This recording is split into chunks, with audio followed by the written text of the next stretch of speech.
friends, welcome to the channel. അപ്പോൾ നമ്മൾ unbox ചെയ്യാനും പരിചയപ്പെടാനും പോകുന്നത് ഒരു പവർ ബാങ്ക് ആണ്, ഒരു ഹെവി പവർ ബാങ്ക് എന്ന് വേണമെങ്കിൽ പറയാം.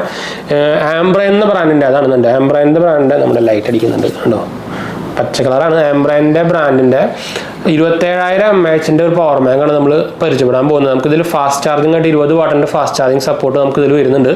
അപ്പോൾ ഇതിൻ്റെ ബോക്സ് തന്നെ അത്യാവശ്യം നല്ല ഹെവി ആണ്. അപ്പോൾ ഇതിൻ്റെ ബോക്സ് ഡീറ്റെയിൽസ് ഞാൻ നമ്മളോട് കണ്ടായിരിക്കും. ബാക്സ് ഞാൻ എന്തായാലും അടുത്ത് കാണിച്ചു തരാം. ഇതിൽ നമുക്ക് ലിഥിയം പോളിമർ ബാറ്ററി തന്നെ വരുന്നത്. നമുക്ക് ഇൻപുട്ട് വാട്ടേജ് സപ്പോർട്ട് വരുന്നത് 5 watt 2.4 ആംപിയറും 9 watt 2 ആംപിയറാണ്. അതുപോലെ ഔട്ട്പുട്ട് നമുക്ക് കോൾകോം ക്വിക്ക് ചാർജും വരുന്നുണ്ട്, PD ചാർജിങ് സപ്പോർട്ട് വരുന്നുണ്ട്. അപ്പോൾ നമുക്ക് ഐഫോൺസിൽ ഉപയോഗിക്കാൻ കുഴപ്പമൊന്നുമില്ല. നമുക്ക് വേണമെങ്കിൽ മാക്ബുക്കിൽ ഉപയോഗിക്കാമെന്ന് എനിക്ക് തോന്നുന്നത്. മാക്ബുക്കിൽ നമുക്ക് ഉപയോഗിക്കാം. ചാർജിങ് സ്പീഡ് കുറച്ച് കുറവായിരിക്കും മാത്രമേ ഉള്ളൂ. DC നമുക്ക് ഔട്ട്പുട്ട് വാട്ടേജ് വരുന്നത് 5 watt 3 ആംപിയർ വരുന്നുണ്ട്, 9 watt 2.2 ആംപിയർ വരുന്നുണ്ട്, 12 watt 1.67 ആംപിയറും വരുന്നുണ്ട് കേട്ടോ. പിന്നെ charging time up to 10 to 11 hour ആണ് ത്രൂ PD ടെക്നോളജിയിൽ. ഇത് കളേഴ്സ് അവൈലബിൾ ആയിട്ടുള്ളത് ബ്ലാക്കും ഗ്രീൻസിലും 2 കളറിൽ അവൈലബിൾ ആണ്. 180 days വാറണ്ടി വരുന്നുണ്ട്. നമുക്ക് 2 USB പോർട്ട് വരുന്നുണ്ട്, ഒരു Type-C പോർട്ട് വരുന്നുണ്ട്. അപ്പോൾ ട്രിപ്പിൾ പോർട്ടാണ്. പിന്നെ PD പവർ ടെക്നോളജി ഇംബെഡർ ആണ്, ട്രാവൽ ഫ്രണ്ട്ലി ആണ്. അതായത് നിങ്ങൾക്ക് ആയിരിക്കും നമ്മുടെ എയറോപ്ലെയിൻസിലും അതിലൊക്കെ 30,000 താഴെയുള്ള പവർ ബാങ്ക്സ് മാത്രമേ നമുക്ക് കൊണ്ടുപോകാൻ പറ്റുള്ളൂ. അപ്പോൾ ഇത് അതുകൊണ്ട് ഭാഗമായിട്ടാണ് ആക്ച്വലി ഇത് 27,000 സെറ്റ് ചെയ്തേക്കുന്നത് കേട്ടോ. അപ്പോൾ നമുക്കിത് എയർപോർട്ടിൽ കൊണ്ടുപോകാം, എയർപോർട്ടിലല്ല എയർലൈൻസിൽ കൊണ്ടുപോകാം, അതായത് പ്ലെയിൻസിൽ കൊണ്ടുപോകാം നമുക്ക് ട്രാവൽ ചെയ്യുമ്പോൾ. പ്രീമിയം ഡിസൈനാണ്, LED ചാർജിങ് ഇൻഡിക്കേറ്റർ ഉണ്ട്, ലിഥിയം പോളിമർ ബാറ്ററിയാണ്, മൾട്ടിപ്പിൾ ലെയേഴ്സ് ഓഫ് പ്രൊട്ടക്ഷൻ കാര്യങ്ങളൊക്കെ ചെയ്തിട്ടുണ്ട്, റാപ്പിഡ് റിലയബിൾ റോബസ്റ്റ്. നമ്മൾ ഓൾറെഡി ആംബ്രെയിൻ്റെ 2 പവർ ബാങ്ക്സ് ഉപയോഗിക്കുന്നുണ്ട്, നമ്മൾ ഓൾറെഡി പരിചയപ്പെട്ടിട്ടുണ്ടായിരുന്നു. നമ്മുടെ ആപ്പിളിൻ്റെ വയർലെസ് കാര്യങ്ങൾ സപ്പോർട്ടൊക്കെ ഉള്ള ഒരു പവർ ബാങ്ക് നമ്മൾ റീസെൻ്റ്ലി തന്നെ പരിചയപ്പെടുന്നത്. പിന്നെ അതിന് മുമ്പ് നമ്മളൊരു കുട്ടി ആംബ്രെയിൻ്റെ പവർ ബാങ്ക് നമ്മൾ ഉപയോഗിക്കുന്നുണ്ട്. എല്ലാം പൊടി പിടിച്ചിരിക്കുകയാണ്, എടുത്ത് കാണിച്ചിരാത്തട്ടാ. അപ്പോൾ നമുക്കിതിൻ്റെ MRP കൊടുത്തിരിക്കുന്നത് 3000 രൂപയാണ്. പക്ഷേ 3000 താഴെ പകുതിക്ക് ഓൾമോസ്റ്റ് നമുക്ക് പ്രൈസിൻ്റെ ഡീറ്റെയിൽസ് ഒക്കെ വരുന്നുള്ളൂ. 2000 താഴെ റേഞ്ച് വരുന്നത്. പ്രൈസിങ് വാരി ചെയ്തുകൊണ്ടിരിക്കുന്നത്, ഞാൻ കറക്റ്റ് പ്രൈസിങ് പറയാത്ത കേട്ടോ. ബാക്കി ഡീറ്റെയിൽസ് ഒന്നും ഇല്ല, അത് നമ്മൾ സീലും കാര്യമൊന്നും പൊട്ടിച്ചിട്ടില്ല. അപ്പോൾ നമുക്ക് വീഡിയോയിലേക്ക് പോകാം. അതിന് മുമ്പ് ചാനൽ പുതിയ സബ്സ്ക്രൈബ് ചെയ്യാനും അതുപോലെ തന്നെ ബെല്ലൈക്കൺ പ്രസ് ചെയ്ത് നോട്ടിഫിക്കേഷനൊക്കെ മറക്കണ്ട. ഇൻസ്റ്റാഗ്രാമിൽ ഫേസ്ബുക്കിൽ നിന്നുള്ള ഡിസ്ക്രിപ്ഷൻ കൊടുത്തിട്ടുണ്ട്. നമ്മുടെ ചാനലിലെ പേജ് നമ്മൾ ആമസോണിൽ ഇറങ്ങിയാണ്, ചെക്ക് കൊടുത്താൽ മറക്കണ്ട കേട്ടോ. പിന്നെ ഏതായാലും സംശയങ്ങളൊക്കെ എന്നെ കമൻറ്റ് ചെയ്യുക, നമ്മളെല്ലാം കമൻറ്റ് കൊടുക്കുന്നതാണ്. അടുത്തില്ലാണ് വീഡിയോയിലേക്ക് പോകാം. അപ്പോൾ നമ്മുടെ ബോക്സ് നമുക്ക് തരുന്നുണ്ട്. അപ്പോൾ ആംബ്രെയിൻ്റെ ബോക്സ് ജസ്റ്റ് നമുക്കൊന്ന് പരിചയപ്പെടാം. മുകളിൽ ആംബ്രെയിൻ്റെ ബ്രാൻഡിങ് ഉണ്ട്, പടം കൊടുത്തിട്ടുണ്ട്. ശരിക്കും ഒരു ഇഷ്ടിക പോലെയാണ് കേട്ടോ. സ്റ്റൈൽ പ്രോ എന്ന് ഇതിൻ്റെ മോഡൽ നെയിം കേട്ടോ. 27,000 mAh എഴുതിയിട്ടുണ്ട്. Power bank with 20 watt boosted speed, made in India. ഇവിടെ റാപ്പിഡ് റിലയബിൾ ആൻഡ് റോബസ്റ്റ് എഴുതിയിട്ടുണ്ട്. ബാക്ക് സൈഡിലായിട്ട് അതിൻ്റെ കുറച്ച് ഡീറ്റെയിൽസും കാര്യങ്ങളൊക്കെ കൊടുത്തിട്ടുണ്ട്. MRP ഡീറ്റെയിൽസൊക്കെ 3000 കൊടുത്തിട്ടുണ്ട്. ചാർജിങ് കേബിളുണ്ട്, കാര്യങ്ങളൊക്കെ എഴുതിയിട്ടുണ്ട്. കളേഴ്സ് അവൈലബിൾ ബ്ലാക്ക്, ഗ്രീൻ എന്നൊക്കെ എഴുതിയിട്ടുണ്ട്. ഔട്ട്പുട്ട് വാട്ടേജ്, ഇൻപുട്ട് വാട്ടേജ് നമ്മൾ നേരത്തെ പറഞ്ഞല്ലോ, അതിവിടെ എഴുതിയിട്ടുണ്ട്, നിങ്ങൾക്ക് ഇവിടെ കാണാം. പിന്നെ മാക്സിമം വാട്ടേജ് എന്ന് പറയുന്നത് 20 watt ആണ്. ബാക്കി ഡീറ്റെയിൽസും കാര്യങ്ങളൊക്കെ നേരത്തെ പറഞ്ഞ ഇവിടെ കുറച്ച് സ്പെസിഫിക്കേഷൻ സംഭവമൊക്കെ നമ്മൾ നേരത്തെ കണ്ടില്ലേ, അതിവിടെ എഴുതിയിട്ടുണ്ട്. അപ്പോൾ നമുക്ക് എന്തായാലും ബോക്സ് ഓപ്പൺ ചെയ്യാം. സീല് ഞാൻ പറഞ്ഞല്ലോ, സീല് ഓപ്പൺഡ് അല്ല. അപ്പോൾ ഇവിടെ ഓക്കെ. അപ്പോൾ സീല് നമ്മൾ കട്ട് ചെയ്തിട്ട് ഇത് ജസ്റ്റ് അങ്ങോട്ട് വലിച്ചാൽ മതി. അപ്പോൾ അതിൻ്റെ ഉള്ളിൽ വേറെ ബോക്സ് ഉണ്ട്. ഇതിവിടെ നമുക്ക് അവിടെ അഗെയിൻ സീലുണ്ട് കേട്ടോ. ഇപ്പോൾ 2 സീലുണ്ട്. ഇതെല്ലാം പേപ്പറാണ് കേട്ടോ, പ്ലാസ്റ്റിക് അല്ല. നല്ല പാക്കേജിങ് കൊള്ളാമെങ്കിൽ ഇഷ്ടപ്പെട്ടു. ഇവിടെ ഫസ്റ്റ് തന്നെ നമുക്കൊരു ഹാവ് എനി കൊറി അവരുടെ ഡീറ്റെയിൽസും നല്ല കൊടുത്തിട്ടുണ്ട്. പിന്നെ ഒരു ബ്ലാക്ക് കളറാണ് ആംബ്രെയിൻ്റെ. അത് ഒരു ബ്രൈഡഡ് കേബിൾ കൊടുത്തിട്ടുണ്ട്. നല്ല കാര്യമാണ്. കേബിൾ നല്ല ക്വാളിറ്റി ഉണ്ട്, കാണുമ്പോൾ തന്നെ നല്ല ക്വാളിറ്റി കാണുന്നുണ്ട്. ഇവിടെ ബ്രൈഡഡും ഇവിടെ നമുക്ക് കുറച്ച് പിയാനോ ഫിനിഷും പോലെയാണ്. അപ്പോൾ നമുക്ക് എന്തായാലും പവർ ബാങ്ക് ഒന്ന് എടുക്കാൻ പറഞ്ഞു. ഇതിലൊരു പൗച്ചും ഉണ്ട് കേട്ടോ, അതാണല്ലോ നല്ല കാര്യം. എന്താ വെച്ചാൽ ഇങ്ങനത്തെ സാധനം ബാക്ക് കോറിൽ വരാൻ ഭയങ്കര ചാൻസ് കൂടുതലാണ്. ഇതെനിക്ക് ഇഷ്ടപ്പെട്ടു. അപ്പോൾ നമുക്ക് ഓപ്പൺ ചെയ്യാം. പോരട്ടെ. പ്ലാസ്റ്റിക് പേപ്പർ കുറച്ച് ലോക്കലായി പോയി. ഇത്രയും ഫുള്ള് ഇതാക്കിയിട്ട് ഇതിൻ്റെ ഉള്ളിൽ കൊണ്ട് പ്ലാസ്റ്റിക് വെച്ചെന്തിനാണോ?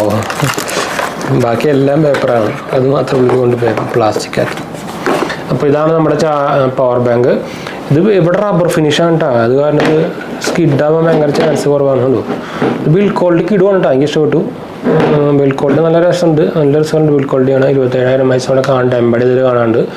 ഇവിടെ നമുക്ക് മുകളിൽ 2 USB ഫാസ്റ്റ് ചാർജിങ് സപ്പോർട്ടിൽ ഇവിടെ Type-C പോർട്ട് ഉണ്ട്. നമുക്ക് ഇതിൻ്റെ സ്വിച്ചും കാര്യങ്ങളൊക്കെ എവിടെയാണോ? സൈഡിൽ നമുക്കൊരു സ്വിച്ച് ഉണ്ട്, അതിൽ പവർ ഉണ്ടോ നോക്കട്ടെ. അത് അയ്യോ ഇതില്ലേ, ഇവിടെയാണ് ഇൻഡിക്കേറ്റർ. ഞാൻ ഇവിടെ വല്ല ഡിസ്പ്ലേ ഉണ്ടാവുന്നു. ഇവിടെ നമുക്ക് ഇൻഡിക്കേറ്റർ ഇവിടെ കാണുന്നുണ്ട്. 3 ഇതുണ്ട് ഓൾറെഡി. അപ്പോൾ നമുക്ക് എന്തായാലും ഒന്ന് ടെസ്റ്റ് ചെയ്ത് നോക്കാം. നമുക്ക് ഐഫോണിൽ നമുക്ക് കുത്തി നോക്കാം, സപ്പോർട്ട് ഉണ്ടോ എന്ന് നോക്കി നോക്കാം.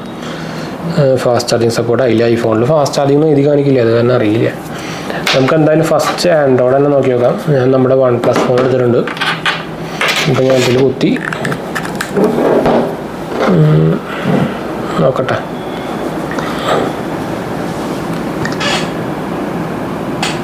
ചാർജ് ഓണായില്ലേ?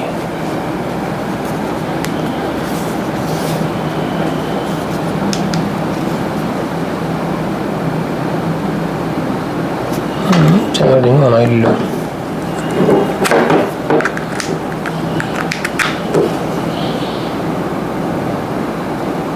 നമ്മളത് നമ്മുടെ ഈ കേസ് കാരണം ഇത് കറക്റ്റായിട്ട് ഉള്ളിൽ കയറുന്നുണ്ടെന്നില്ല. അതിൻ്റെ പ്രകാരമായിരുന്നു കേട്ടോ. കംപ്ലൈൻ്റ് ഒന്നുമല്ല. ഞാനും ആദ്യം വിചാരിച്ചു എന്തോ കംപ്ലൈൻ്റ് ആണോ എന്ന് വിചാരിച്ചു. അപ്പോൾ ഞാൻ ഒന്നുകൂടി കുത്തി കാണിച്ചു തരാം. എന്താ വെച്ചാൽ ഈ കേസ് അതിനെ ബ്ലോക്ക് ചെയ്യുന്നുണ്ടായിരുന്നു. അപ്പോൾ ഞാൻ ഒന്നുകൂടി ഇപ്പോൾ കുത്തി കാണിച്ചു തരാം. എന്താ നമ്മൾ കുത്താൻ പോകുന്നു.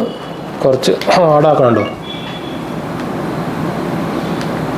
ഇപ്പോൾ നിങ്ങൾക്ക് കാണുന്നുണ്ടായിരിക്കും ഇവിടെ ചാർജിങ് കണ്ടു, എംബ്ലം വന്നിട്ടുണ്ട്. പക്ഷേ ഫാസ്റ്റ് ചാർജിങ്ങിൻ്റെ എംബ്ലം കാര്യങ്ങളൊന്നും വരുന്നില്ല കേട്ടോ. ഒന്നുകൂടി നമുക്ക് ട്രൈ ചെയ്ത് നോക്കാം. ബ്ലോക്ക് ചെയ്തു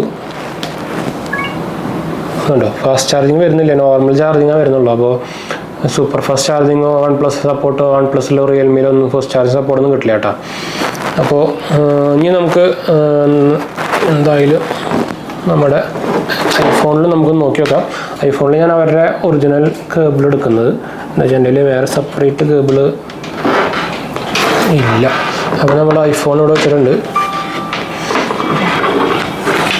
ഇപ്പോൾ ഞാൻ ഇതിൻ്റെ ഇത് ടൈപ്പ്-C ആണല്ലോ. അപ്പോൾ നമ്മൾ ടൈപ്പ്-Cയിൽ കുത്തി. ഇത് ഫാസ്റ്റ് ചാർജിങ് സപ്പോർട്ട് ഉള്ളതാണ് കേട്ടോ നമ്മുടെ ഈ സാധനം. ഞാൻ ടൈപ്പ്-Cയിൽ കുത്തി. ഇനി നമ്മുടെ ഇത് നമ്മുടെ ഐഫോണിൽ നമ്മൾ കുത്തണം കേട്ടോ.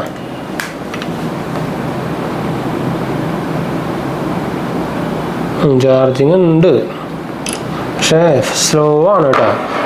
ഫാസ്റ്റ് ചാർജിങ് സംഭവമൊന്നും ഇല്ലെന്ന് എനിക്ക് തോന്നുന്നത്. എന്താ വെച്ചാൽ ഭയങ്കര സ്ലോ ചാർജിങ് തന്നെ. നമ്മുടെ എന്തായാലും നമ്മുടെ 15 വാട്ട് ചാർജിങ് സപ്പോർട്ടൊക്കെ നമ്മുടെ സാംസങ് ഫോണൊക്കെ ആണെങ്കിൽ നിങ്ങൾക്ക് കിട്ടും കേട്ടോ. ബാക്കിയുള്ളതിലൊന്നും കിട്ടാനുള്ള ചാൻസ് വളരെ കുറവാണ്. ഇതിൽ നമുക്ക് ഇൻബിൽഡ് തന്നെ വന്നപ്പോൾ തന്നെ 3 കട്ട് ഉണ്ടായിരുന്നു. ഇതിൽ നമുക്ക് എത്ര വെയിറ്റ് ഭയങ്കരമായിട്ടുണ്ടോ എന്ന് ചോദിച്ചാൽ കഴിഞ്ഞാൽ ഭയങ്കരമായിട്ട് ഓവർ വെയിറ്റ് ഒന്നും ഇല്ല, പക്ഷേ എന്നാലും വെയിറ്റ് ഉണ്ട്. ലൈറ്റ് വെയിറ്റ് ആണെന്ന് ചോദിച്ചാൽ ലൈറ്റ് വെയിറ്റ് അല്ല. അപ്പോൾ രണ്ടിൻ്റെ ഇടയിൽ കിടന്നതാണ്. ട്രാവലിംഗ് പർപ്പസിന് നല്ലോണം ഉപയോഗിക്കാൻ പറ്റുന്ന ഒരു സംഭവം തന്നെയാണ്. പക്ഷേ എനിക്കൊരു മേജോറിറ്റി കോണായിട്ട് എനിക്ക് തോന്നിയത് ഒരു ഡിസ്പ്ലേ അവർക്ക് ആക്കായിരുന്നു എന്ന് വെച്ചാൽ ഇവിടെ അറ്റ്ലീസ്റ്റ്, അല്ലെങ്കിൽ ആ ലൈറ്റ് ഇവിടെ ആക്കായിരുന്നു. ഇത് ഇവിടെ കൊണ്ട് ഭയങ്കര ചെറിയ ലൈറ്റാണ്. അതായത് ഒന്നാമത്തെ സാധനം ഭയങ്കര ഹെവിയും ആണ്. പോരാത്തതിന് നമുക്കിത് ഭയങ്കര വലുതുമാണ്. അപ്പോൾ നമുക്ക് ഇമാതിരി ചെറിയ ലൈറ്റൊക്കെ കൊണ്ടുവച്ചാൽ നോട്ടീസ് ചെയ്യാൻ ഭയങ്കര പാടാണ്. അതെനിക്ക് ഭയങ്കര ഒരു നെഗറ്റീവായിട്ട് എനിക്ക് തോന്നിയിട്ടാണ്. ബാക്കി വലിയ കുഴപ്പങ്ങളൊന്നും കാണാനില്ല. റബ്ബർ ഫിനിഷാണ്, അതെനിക്ക് ഇഷ്ടപ്പെട്ടു. പക്ഷേ അതിൽ ഭയങ്കരമായിട്ട് കോറിൽ വരുന്നുണ്ട്. അപ്പോൾ നിങ്ങൾ ഈ സംഭവത്തിലിട്ട് ഉപയോഗിക്കാൻ മറക്കണ്ട, അത് നല്ലതാണ്. ഇതെന്തായാലും അവർ കൂടെ വന്നിട്ടുണ്ട്. അപ്പോൾ നമുക്കെന്തായാലും വീഡിയോ വൈൻഡപ്പ് ചെയ്യാം. വീഡിയോ ഇഷ്ടപ്പെട്ടവർ ലൈക്ക് ചെയ്യാനും ഷെയർ ചെയ്യാനും സബ്സ്ക്രൈബ് ചെയ്യാനും മറക്കണ്ട. ചാനൽ സപ്പോർട്ട് ചെയ്യാൻ മറക്കണ്ട. എന്തെങ്കിലും സംശയിക്കേണ്ട കമൻറ്റ് ചെയ്യാൻ മറക്കണ്ട. നമ്മളെല്ലാ കമൻറ്റും കൊടുക്കുന്നതാണ്. അപ്പോൾ ഞാൻ അടുത്ത വീഡിയോ കാണാം. ബൈ.